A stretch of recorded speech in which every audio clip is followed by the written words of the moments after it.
Cha kwanza nimefurahi kwa wakati kabisa, kwa maana kwamba mara baada ya kufuzu tukuchukua muda mrefu kuweza kujua watu ambao au timu ambazo ziko kwenye kundi letu na timu nzima ambazo tutacheza nazo. Kwa hiyo kikubwa ni kwamba nimefurahi kwa sababu jana draw imetoka na tumeona hilo kundi ambalo sisi tupo tukiwa na Brazil, England pamoja na Canada. Kwa hiyo nimefurahi kusikia. Sisi tumefuzu kucheza finali za kombe la dunia kwa mara ya pili.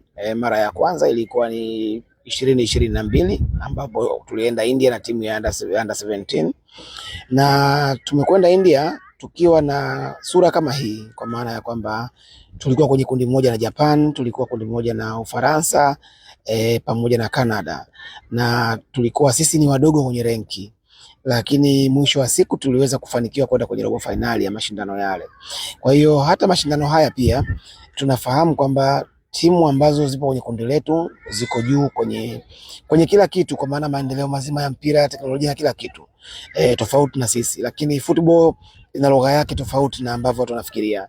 Football ni namna gani ambavyo unajipanga, unafanya hesabu zako na kupata matokeo ambayo unahitaji kuyapata. Kwa hiyo naziheshimu sana kwa maana ni timu kubwa kulingana majina ya nchi zao na hizo ranki ambavyo umezungumza, lakini sisi tutajipanga kulingana na wao ukubwa ambao wako nao.